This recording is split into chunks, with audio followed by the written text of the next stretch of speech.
Well, hello, my pretty pretties. I hope you're having a wonderful time with Jack Frost nipping at your nose. And today I wanted to surprise you with a little bonus story. Again, I am using my friend BunnyB03 is her Reddit name, and it's a great short story called The Second Noel. We were careful, so diligent to make sure all candy and sweets were put away before bedtime. The gingerbread house we made together the night before was placed in the highest cupboard in the house. Well, out of a 5-year-old's reach at least. The usual clatter of our daughter Noel's footsteps and exclamations about presents never came Christmas morning. Instead, my wife Maureen and I were met with dead silence. A sinister aura permeated through the air. 2 green monster slippers twitched in different directions, a signal of our little girl's struggle with whatever had caused her to fall to the kitchen floor. "Noel?" No answer. My wife ran over to her and crouched down on the floor. "Bobby," she wailed. "She's choking. Oh my God, her lips are turning blue." I had her off the floor and well into the first steps of the Heimlich maneuver in less than 20 seconds. All the while, Maureen sobbing hysterically in my ear. "Bob, no, you're not supposed to do it like that. She's too little. You're gonna hurt her ribs." In the adrenaline of the situation, I find myself shouting back. My hands are shaking so badly that I can barely keep them grasped together under her tiny frame. I'd say my heart was beating faster than my breath could keep up with. If I couldn't feel it shattering more every second that Noel didn't take a breath. "I'm trying to save our daughter's life. Ribs won't matter if I don't clear this airway in the next 30 seconds. God knows how long she's been out here like this." Maureen fumbles through her purse and all the contents of the clusterfuck that is our kitchen floor, searching for her phone to call 911. "Lift her up by her feet and pound her back, Bob," she demands. The moment I go to respond, a sharp, jagged shard of something flies into my left eye. My right eye watches as it falls to my lap and rolls to the very floor I picked Noel up off of not moments ago. A damn peppermint.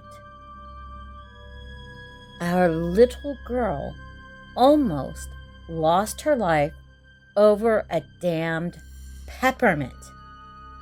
We had used them to decorate the roof. Santa's shingles, Noel called them. One must have rolled off when we were putting it away last night. Noel's face goes through a barrage of colors until it returns to its usual pink state. She's coughing quite a bit. Maureen and I are both crying at this point, clutching our daughter to our chest like she'd float away if we ever let go. "Jesus Christ, sweetheart, you really scared us. Can you breathe okay?" Our little darling nodded her head. "Are you sure?" Maureen asked, pulling her in for an even tighter hug before giving her a chance to answer. "I love you, Noel." She pulls away from us. Her face looks the same as our little girl's always has, but her eyes are oddly different. There's a subtle change that I can't place. As she opens her tiny mouth to speak, her irises turn black. The voice that follows comes out in a deep, menacing rumble. Noel? Noel isn't here anymore.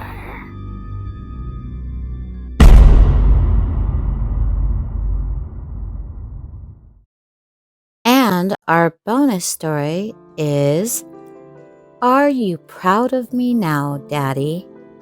Same author and same performer. All right, here we go. My mother died when I was younger. It's just been Dad and I for the last 13 years. It wasn't always easy. My father's very driven. Without my mother's softness to guide him, he tends to go overboard.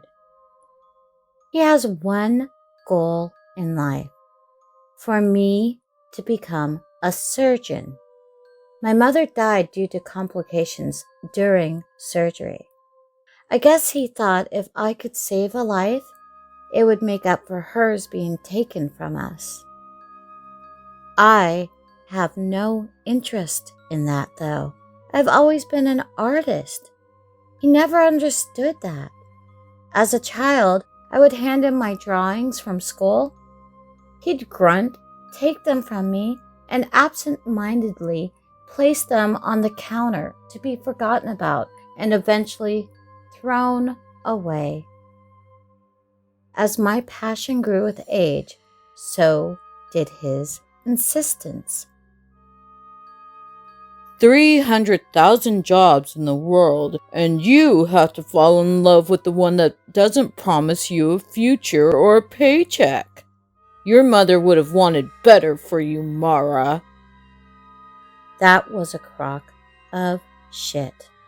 All Mom wanted was for me to be happy.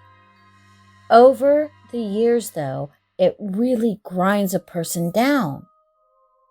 Always being told that you're a disappointment, being made to believe that you will amount to nothing in life if you don't follow the path your father has for you. But I finally have a way to show him. I've made my biggest art piece yet, and I just know he'll be proud of it. It's placed out in the garage with care. Dad will be home soon. The adrenaline of excitement courses through my veins. Seconds seem like hours. I cannot wait to show him my masterpiece. It's taken all of the skill and practice and courage that I've acquired over the years. He's here. I take my father's hand despite his protests and lead him into the garage. Dad, I have something to show you. I know you haven't always agreed with my life choices, but I really think this will turn things around. See, I have listened to you over the years. I've taken your advice and wishes to heart. But you see, Dad, I'm an artist. That's all I can ever seem to be. If my soul ever has a chance of finding peace, you have to be okay with that. My father rubs his tired eyes with weary hands. I demand he close his eyes until I'm ready. I uncover my creation with pride. Tears of joy brim over my lower lashes, painting shining trails down my face. All right, Dad, it's ready. I can't wait for you to see. He opens his eyes. His mouth forms into a soundless scream as his hand clutches his heart. I've arranged body parts together to capture the perfect sculpture.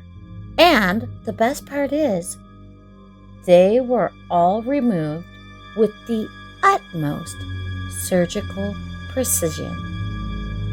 I say one last thing to my father as he falls to the floor. Are you proud of me now, Daddy?